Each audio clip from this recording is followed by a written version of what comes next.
Hola, mi nombre es Sandra Flores y en este momento entrevistaré a un familiar que conoce acerca de temas políticos y sociales de los últimos años. Hola, ¿qué Podría, tal? Buenas tardes, mi nombre es Manuel Ortiz, tengo 43 años, fui estudiante de la ENEP Aragón, ahora FES, en la carrera de Economía. Fui miembro del Consejo General de Huelga en la huelga 99-2000, duró 9 meses, la huelga más larga en la universidad. De ahí he pasado en algunos puestos en la administración pública en el Ayuntamiento de Chimalhuacán y actualmente tengo un pequeño negocio y pues ese soy yo. Hola, gracias. gracias. Bueno, para comenzar yo daré algunas pequeñas introducciones de algunos temas más relevantes durante el sexenio de Enrique Peña Nieto. Primero comenzaré con el gasolinazo. Este fue en enero del 2017, cuando entró en vigor un incremento entre el 14 y el 20% de incremento en el precio de la gasolina. La medida fue explicada por el entonces secretario de Hacienda, José Antonio Meade, como medida necesaria para no afectar seriamente las finanzas públicas o de lo contrario implicaría un impacto de 160 mil millones de pesos en el presupuesto federal y explicó que en caso de no subir los combustibles, el gobierno federal estaría obligado a recortar programas públicos o agregar una deuda. ¿Qué opina acerca de este tema? Bueno, yo siento que todas las medidas, todo lo que hizo el gobierno, los gobiernos anteriores y hasta pues, el actual, nada se puede ver de una manera independiente, todo es integral. Y aquí pues viene de las reformas estructurales, las llamadas reformas estructurales que se realizaron en el gobierno de Enrique Peña Nieto, mismas que se querían aplicar desde Vicente Fox, pero no habían tenido la capacidad en el Congreso hasta que las lograron pasar. Al hacer eso, pues le quitan la rectoría.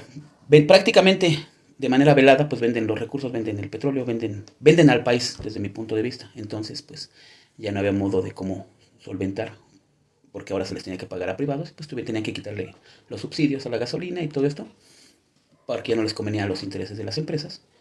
Y pues tuvieron que hacer el gasolinazo y que mes con mes, porque pues tenían que recuperar lo que ya no obtenían por el petróleo. Continuamos con el siguiente tema, que es el caso de Ayotzinapa.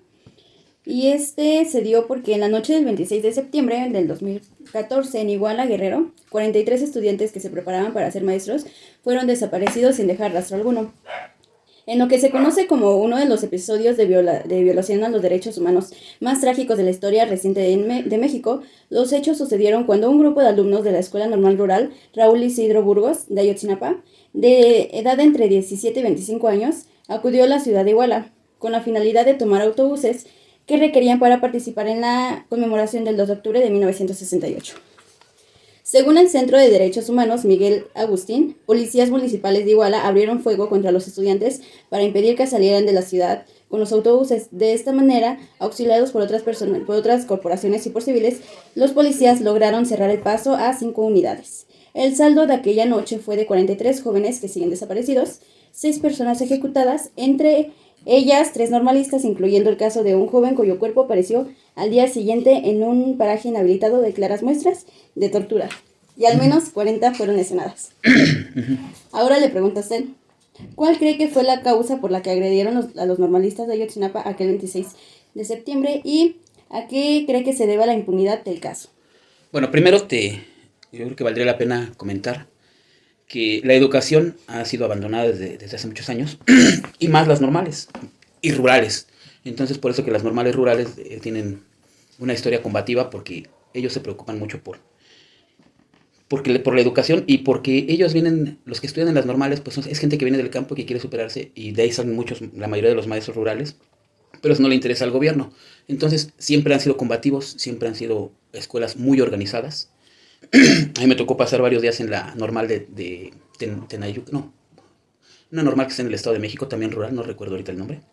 Y es sorprendente ver cómo están organizados al interior tanto los estudiantes como los maestros, y supongo que esa es la organización de todas las normales rurales, y es por eso que pues ellos siempre están protestando, porque buscan tener mejores condiciones, ya que están en el abandono total.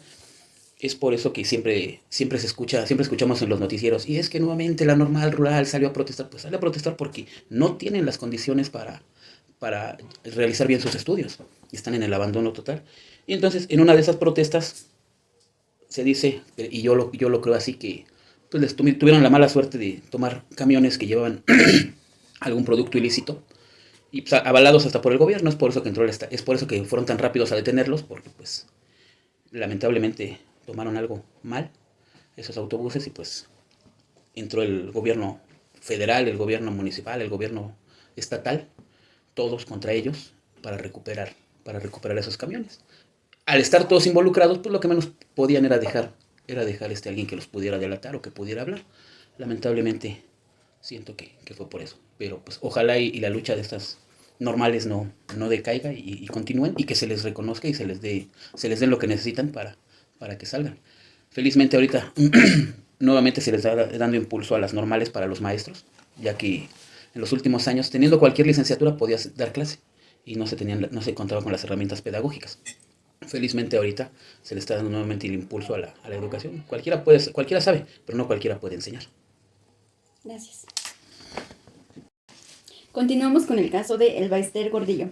Gordillo, expresidenta del Sindicato Nacional de Trabajadores de la Educación, estuvo detenida 5 años con 5 meses, acusada por el gobierno de Enrique Peña Nieto de defraudación fiscal, delincuencia organizada y operaciones con recursos de procedencia ilícita. A las primeras acusaciones por lavado de dinero y delincuencia organizada, de las que derivó su detención el 26 de febrero del 2013, 3 meses después de que inició el gobierno de Peña Nieto, se sumaron otras. En total, encaró 3 procesos penales: 1. Operaciones con recursos de procedencia ilícita. 2. Defraudación fiscal. Y 3.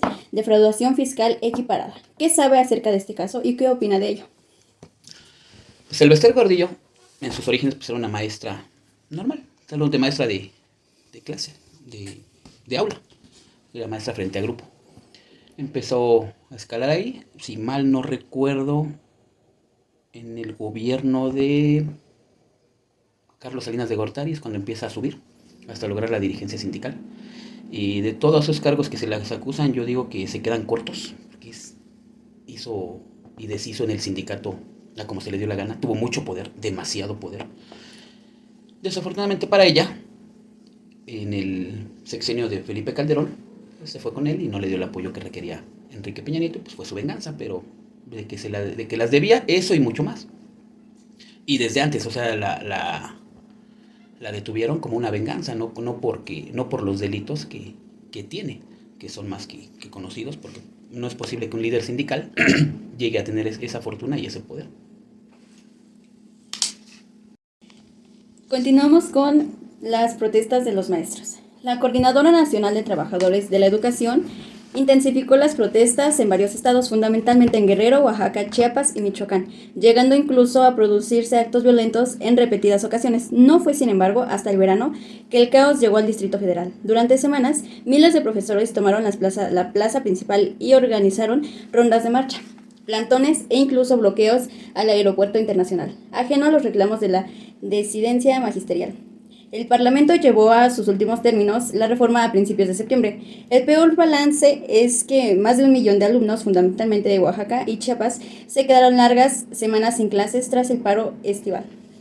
Ahora, este es un pequeño fragmento de unas noticias de El País. Y dice así: los docentes han marchado para exigir que se detenga una norma de la reforma educativa que plantea que los profesores de educación básica y media se sometan a evaluaciones periódicas para conservar su trabajo. Los contingentes que han marchado en cada una de las manifestaciones son numerosos. Se calculan entre 3.000 y 11.000 personas, porque en ellos no solo van profesores, sino también sus familias. Hay algunos niños, así como miembros del sindicato y alguno que otro adepto a la causa. ¿Qué opina de la reforma y la posición que en su momento tomaron los maestros? Como mencionaba anteriormente, la educación ha estado abandonada.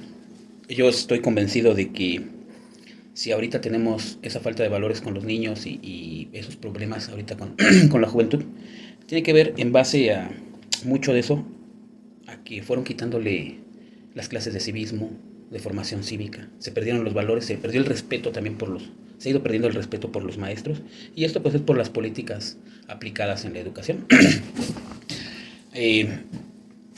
La Coordinadora Nacional de Trabajadores de la Educación siempre ha sido combativa, siempre ha estado en pie de lucha, y ellos consideraban, y yo creo que sí era, porque tengo muchos amigos maestros, y me decían que más que ser una reforma educativa era una reforma punitiva. Lo que buscaba era castigarlos, era buscar el pretexto para poderles quitar la plaza y lo que habían conseguido.